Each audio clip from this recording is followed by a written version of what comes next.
Welcome to the New Planner Podcast, where it's all about helping you successfully enter the financial planning profession and accelerate your financial planning career. This podcast will help you understand the profession, become familiar with the various career paths available to you, and avoid the mistakes that limit your success. Join your host, Caleb Brown, to explore the human side of creating a successful planning career through interviews, personal experience, and insights from the trenches. Let's get started. Welcome to the 170th episode of the New Planner Podcast. This is Caleb Brown, your host. My guests today are the 2022 and 2023 recipients of the New Planner Recruiting Tuition Reimbursement Scholarship, Maria Sotomayor and Drew Friesen. Maria is graduating with her master's in financial planning from Texas Tech University in May 2024, and Drew is graduating in May of 2025 with his financial planning degree from Kansas State University.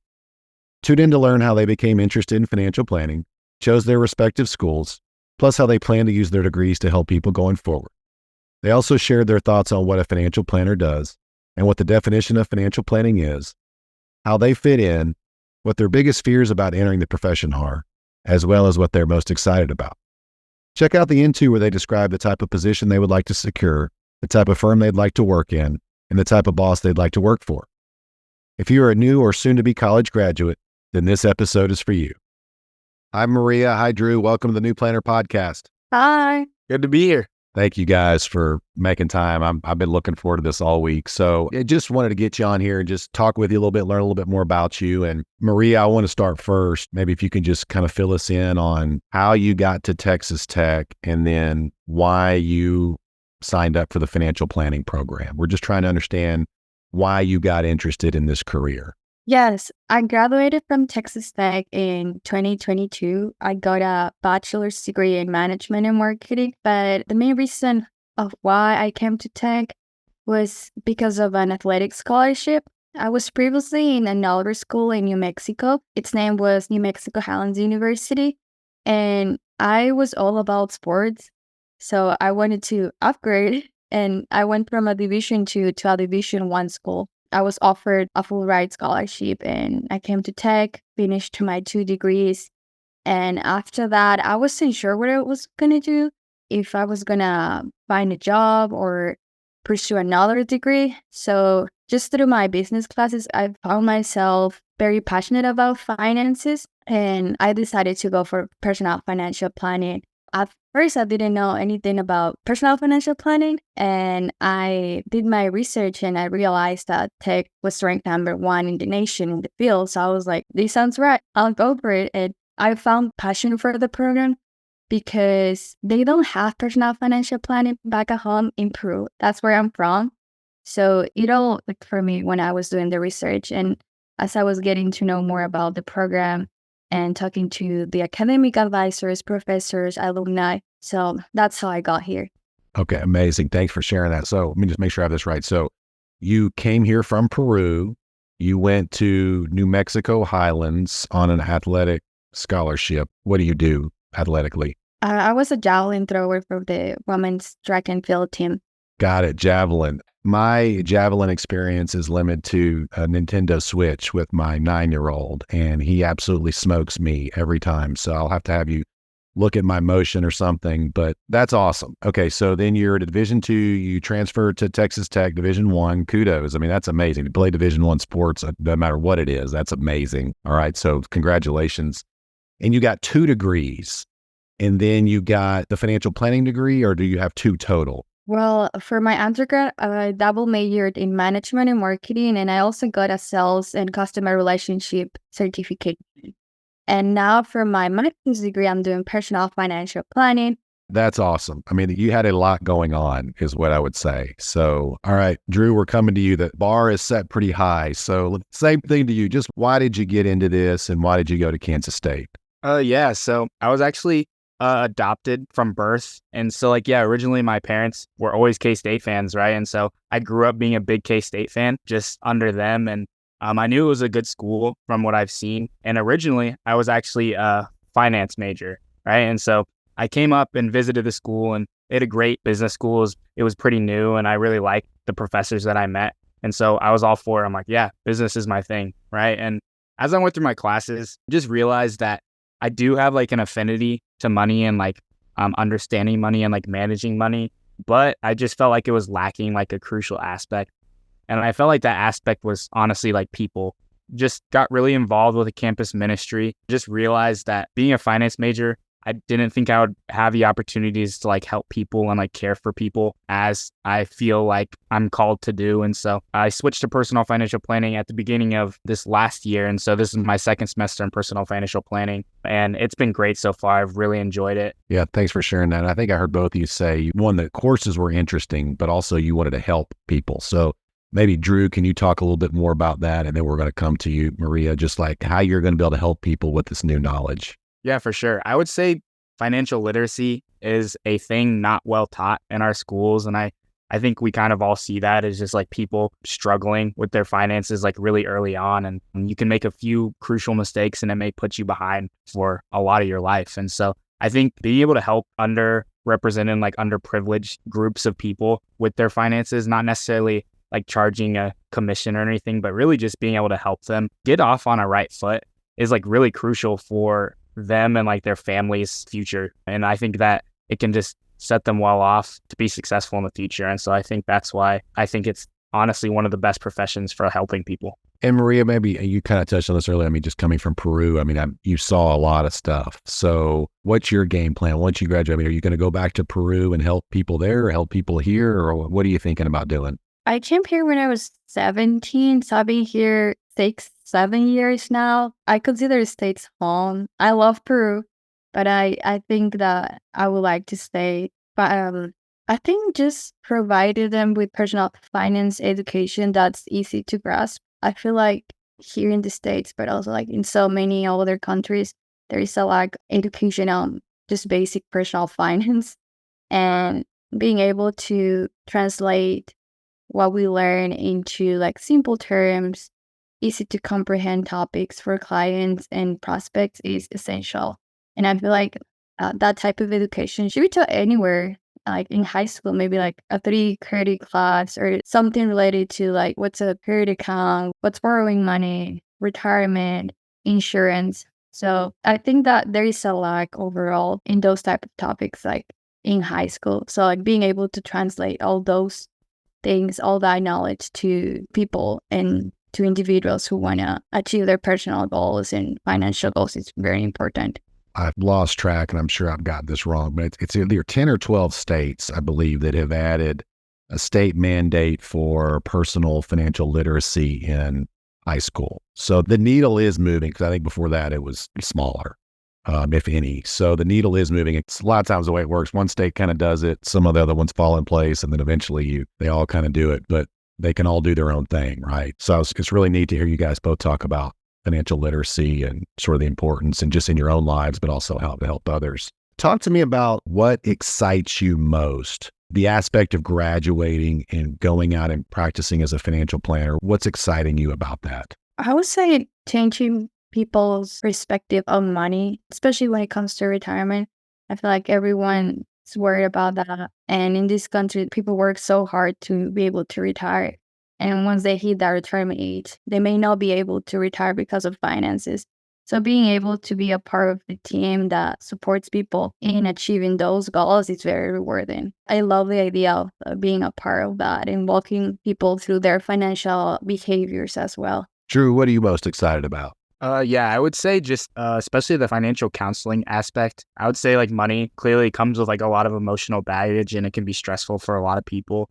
And so I think being able to help people not only just with money, but like also being able to have like a relationship with them, and really like focus on like who they are and like what their story is like with money and how that can affect just the different things in their life. And so I think it would be really cool to really be able to focus on that and not just be the guy who focuses on investments or such.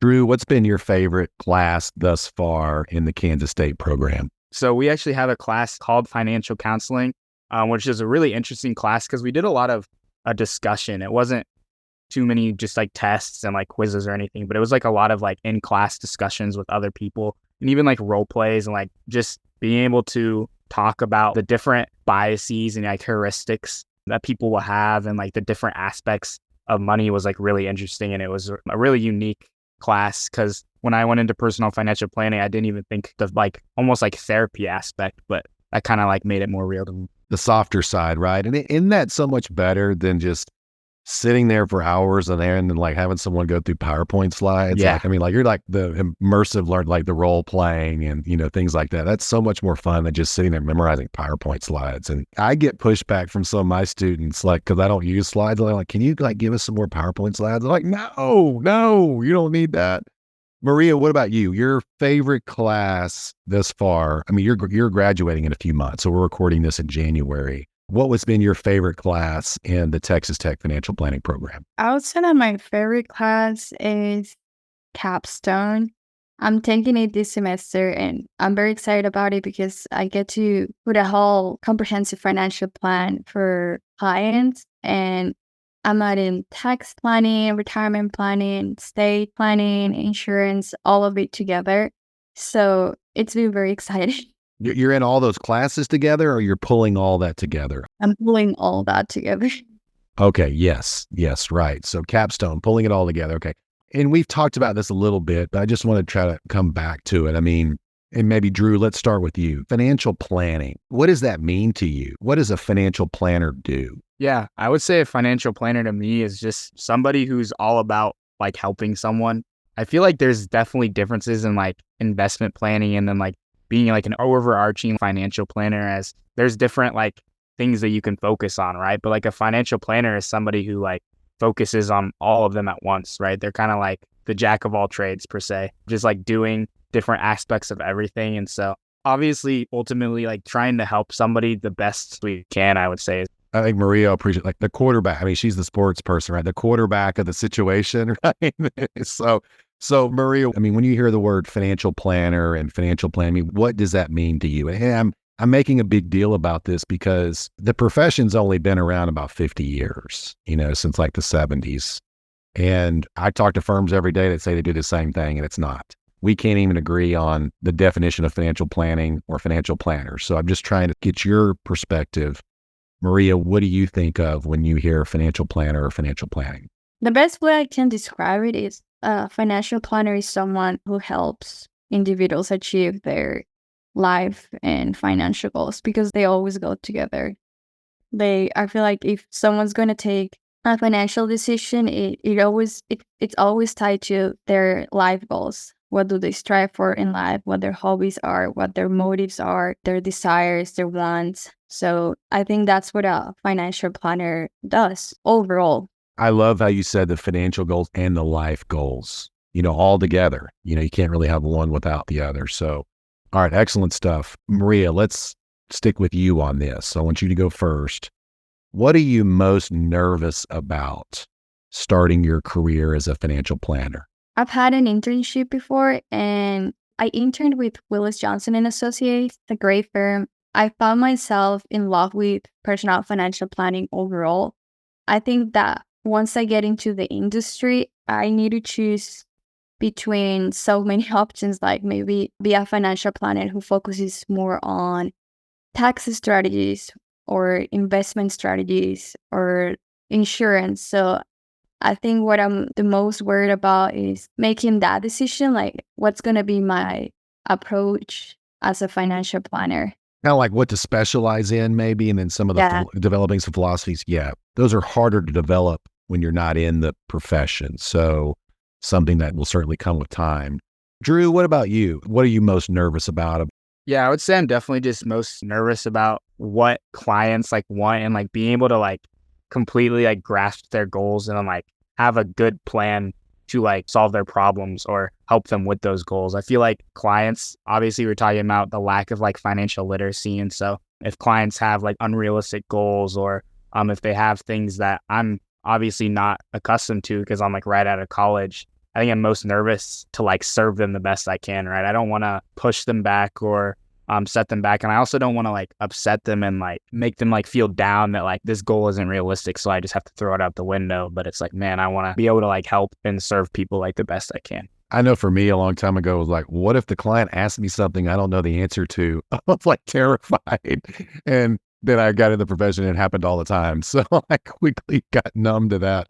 Okay, well, appreciate you sharing that. And maybe, Drew, let's stay with you. So you're graduating in 2025, though, right? So you still have another year. Yeah. Are you looking for an internship this summer? So this summer, I actually have the opportunity to go to Nigeria. So I'm not looking for an internship this summer, but I definitely want to at least test the waters a little bit before I enter into the workforce. And so I think it's still an opportunity to get an internship next year, even before I start looking for jobs.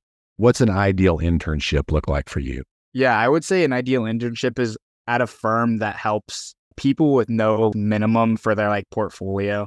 I want to like be able to help people that have literally like $0. So I know some firms have like a limit. It's like, oh, you have to have $500,000. I want to work for a firm that's like willing to help all people, because I want to have like a very large, I guess, array of different people that I've been able to help, right? Whether it's somebody who's really desperate for help on how to manage their little finances they have and like get out of the hole, or whether it's somebody that is like close to retirement and has a lot of money and just needs like the final touches. Got it. Just so I'm clear. So you're okay if a firm works with higher net worth people, more complicated situations, as long as you would prefer them not have a minimum. So if somebody gets referred and like, hey, I've got $17,000 in a Roth IRA, I don't know what to do with, like, you would want to be able to help that person is what I heard. Exactly. Okay. All right. I'm with you. Maria, what about you? I mean, so you're looking for the more of the permanent sort of entry level role. What is an ideal employer for you and role for you? I would say an RIA company will be ideal for me. A role, maybe working on as an onboarding specialist, just to see how the firm works with the client from the beginning and see like step by step how money transfers are made, how they connect the accounts, what type of financial statements we need from the client. So all of those logistics, like I would like to start with an entry-level job and then move up from there. Both of you, do you see yourself sitting in client meetings and having client interaction right off the bat, or is that something that comes later for you? I've been in client meetings and prospect meetings before, so I definitely look forward to that. Yeah, I think just getting into the fire early will be good for me for sure. I think it'd be a good opportunity to just learn. I think it's like the best opportunity to learn while you're in the situation. And Maria, I asked you, and we're going to come back to Drew in a minute, on what type of firm or employer you were looking for. And you said RIA, so Registered Investment Advisor. I'm just curious, why did you say that versus a bank or an insurance company or broker dealer or wirehouse? I would say just based on the experience that I had at Willis Johnson and Associates and what my peers, alumni, the people in the department have told me about the job industry, they all talk highly of RIA. So because of that, I'm more leaning towards those type of. I'm with you. Drew, what about you? Have you thought about this, sort of what channel you see yourself in? So we had a like little conference thing where we got to meet with 29, 30-ish like different firms, like walk around and talk to like each of them for like 6 minutes at K-State, which is like a really good opportunity. Like a speed networking, speed interviewing or something? Yeah, exactly. And so that was like a really good opportunity to like see kind of like which firms I liked. And I definitely felt myself like accustomed to looking at like banks, just because banks are typically the people that work with people of all different net worths, as banking is usually free, no matter how much money you have. And so that's probably what I was looking at the most. Got it. I think Maria earlier said she's looking in Texas. Is your goal to stay in the Kansas City area? I'm not really too picky about where I get a job. I think whatever opens up is a job that I'm willing to look into. Good flexibility. Yeah. I mean, I just say while you're young and, if you don't have a lot of dependents and a lot of, responsibility, like just kind of cast a wide net, right? Go have some experiences. All right. So Maria, I want to come back to you. So we talked a little bit about the type of firm, the type of role. If you could describe your ideal boss, what would they look like and how would they interact with you? I think my ideal boss should be someone who's a leader, but also a mentor, someone who makes me accomplish the best out of me, and also someone that I can run to if I need help, advice, someone that I can also like refer to if I don't find the answer for a client, for a problem. So I think a leader and a mentor go hand in hand. Those are like the biggest qualities I would look in someone like that. Got it. And maybe if I could just ask a follow-up here, like, could you give an example of that? I mean, a lot of bosses would say they're good mentors and good leaders, and they probably aren't. So can you just maybe give us an example of what that looks like, at least in your mind? For that, someone who has empathy, like someone who will put himself in my shoes and try to see things through my lenses, but also giving the best advice that that person can give to me. Gotcha. I'm with you. Drew, what about you? If you could create your ideal boss, what would their characteristics be? How would they interact with you? And just what would their overall makeup be? Yeah, I would say a boss that definitely is willing to give constructive criticism. I think criticism is good. I think it's like one of the best ways to grow. And obviously it takes a lot on my end to like be teachable. But I think a boss that's like willing to go out of their way to like even be hard on me, like, you know how like, the coach is hard on you because he wants you to grow, right? So in the same sense, like if someone's like hard on me because they want me to like become a better financial planner and do the best job I can be, I think that'd be really good. But I also want a boss that's like compassionate, right? And I can see that like with the clients that either they may have, or I can just see the kind of like person they are with how they act with others and even other like employees that they have. Drew, I just want to make sure you know that we are recording this. Did you say you wanted someone to be hard on you? Yeah.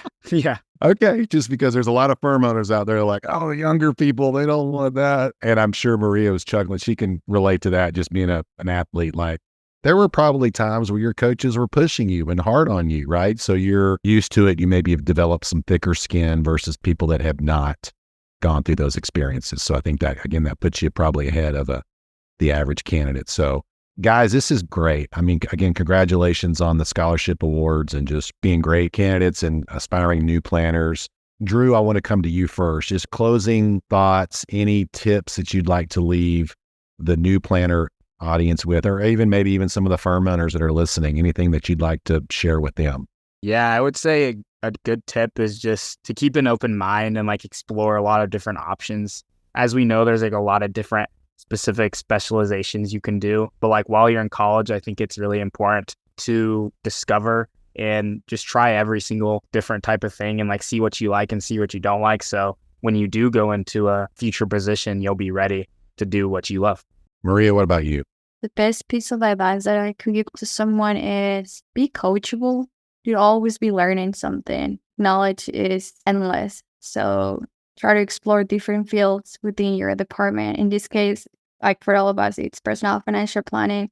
Try to find for certificates, trips, conferences. Talk to the alumni, especially like the alumni body or your professors. So also networking, it's a great tool. It's a great piece of advice for everyone, because that's pretty much how I got into personal financial planning. I knew I had a passion for finance.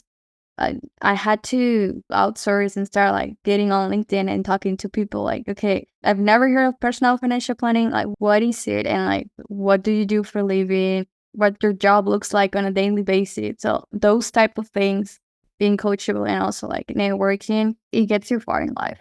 Absolutely. Just well said. Putting yourself out there, right? Putting yourself out there. If you're not feeling a little uncomfortable, you're probably too comfortable, and there's something to be said about that. Well, guys, this has been a lot of fun. Thanks so much for coming on the show. Thank you so much for your time. Yeah, I appreciate the opportunity to come on the podcast. Thanks for joining us for this episode of the New Planner Podcast. If you're ready to discover the top career paths for financial planners and see which track is best for you, we created a free guide to help you. Grab your copy of the Financial Planner Career Roadmap at newplannerrecruiting.com/roadmap.